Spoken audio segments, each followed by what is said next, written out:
I could not see any light at all.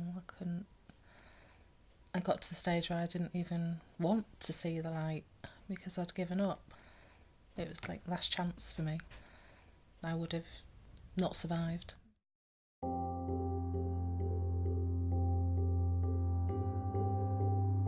In 1996, we had a public event to launch our helpline, which we ran in the youth office in Bodmin. We would turn up regularly on a Monday night to sit and wait for our first calls to come through. Really, Russack started off as a rape crisis centre, but quite quickly we moved into other work. We were one of the first rape crisis centres to actually start doing work with domestic abuse. We were one of the first organisations to have an independent sexual violence advisor based in our organisation. We were the first organisation in the Southwest to have independent domestic abuse advocates. And Russack were the first organisation in the Southwest to be overall winners of the King's Fund Impact Awards, a national award given to local charities. Russack were called an exemplary organisation that provided life-changing services to survivors of any form of violence and abuse. We just really started listening to what our community of women wanted and needed. And so all those other innovative pieces of work have grown out of that seed, really. We come from all backgrounds, from all experiences. We want to make changes and support other women to feel like a survivor and not a victim. How we are here, how we treat each other in this organisation, we treat each other with care and respect, and that's what we give to the women who come here, and that could be the first time that they've actually had that. We run a helpline 5 mornings a week and 1 evening. The helpline is run by our amazing volunteer support workers, all of whom have undertaken our accredited training course. It's a vital lifeline to women in our community. I just made the call. It was a self-referral, it was so easy. I was shown great empathy, compassion. I wasn't judged, and I felt that everything I spoke about was in the strictest of confidence.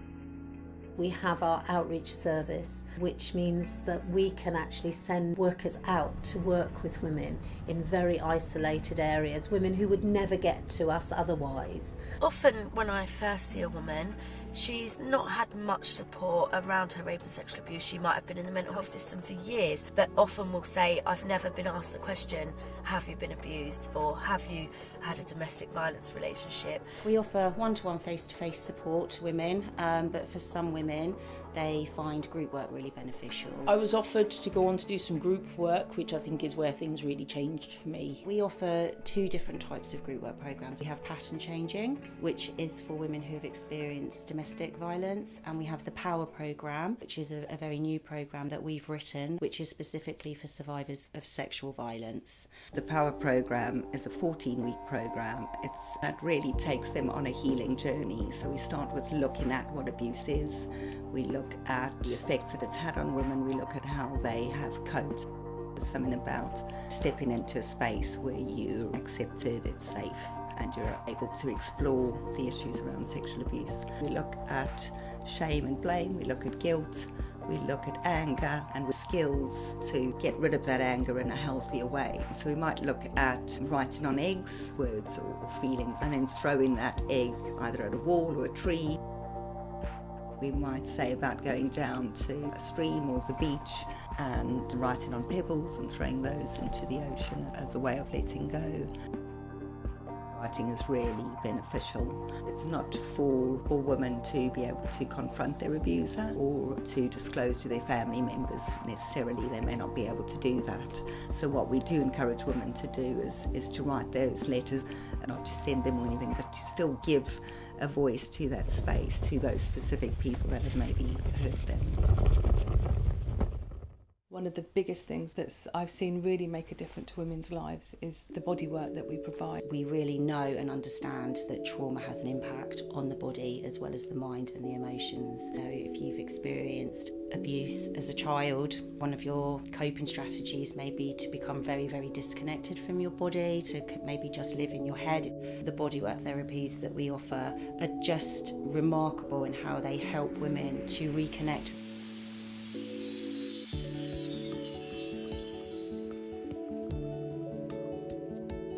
Being out walking with other women is just sometimes all I need. It feels like I'm part of something. It's made me bond with other women, and that's what I couldn't do before, just enjoying being around people.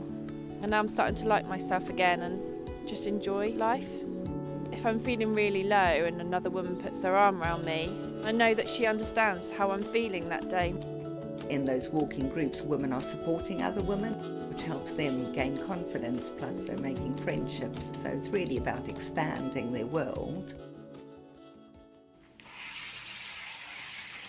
Art it's a revelation, it can be a self-revelation, it speaks to you, it's like an inner dialogue.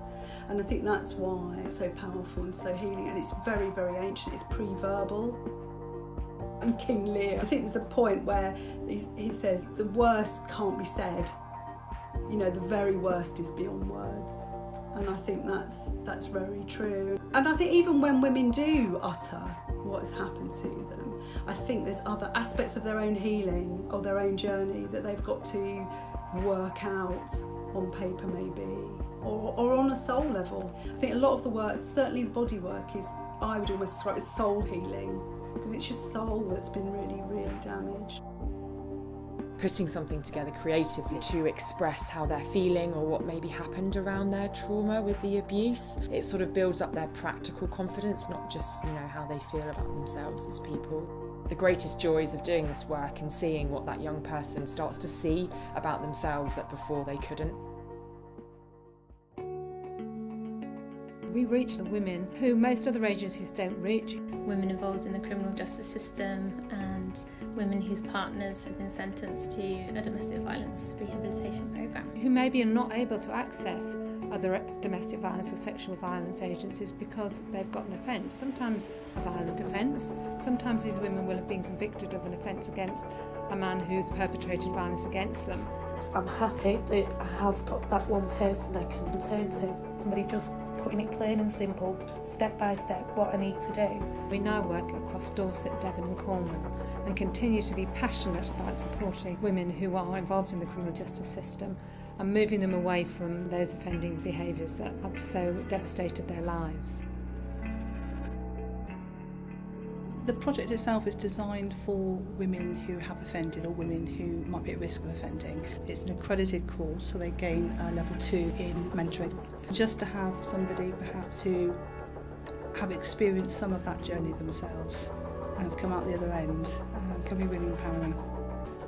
The women who are training maybe have not up until this point felt that they have achieved much. I really didn't believe in myself at first, didn't know if I was going to complete it. When they start to when they complete, in terms of their confidence, just speaks for itself. It's absolutely incredible, and I feel, you know, really privileged to be part of that journey with them.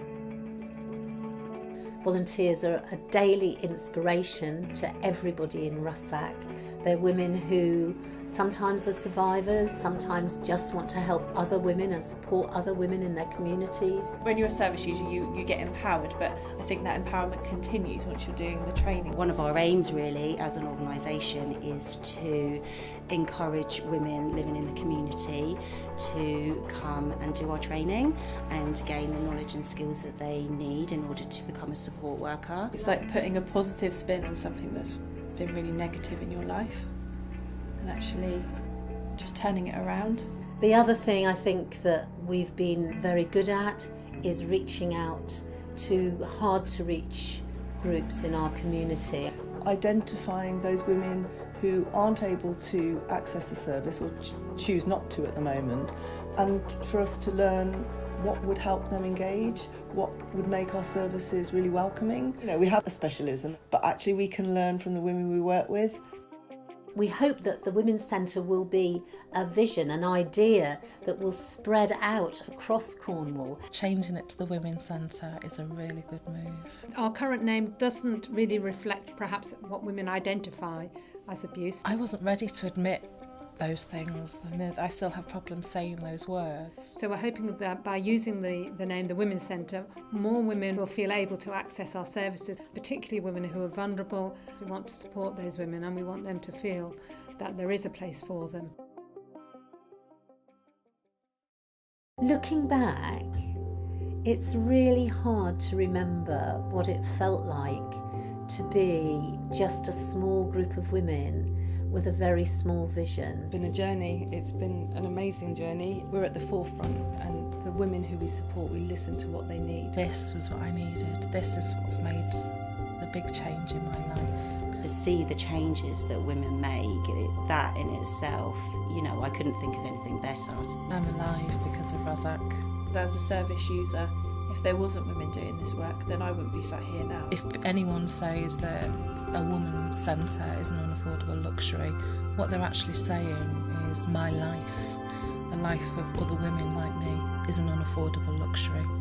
This place is magical and it changes lives. It's just been really inspiring to be surrounded by such strong, passionate women. You feel like you're getting stronger inside, like your heart's just burning to do this. Definitely. It's an amazing feeling. Our vision is big and grand, and we hope that we'll be able to grow in the next 20 years in the way that we've developed and been innovative and inspirational in the last 20 years. And I think for women this is a really exciting time in history.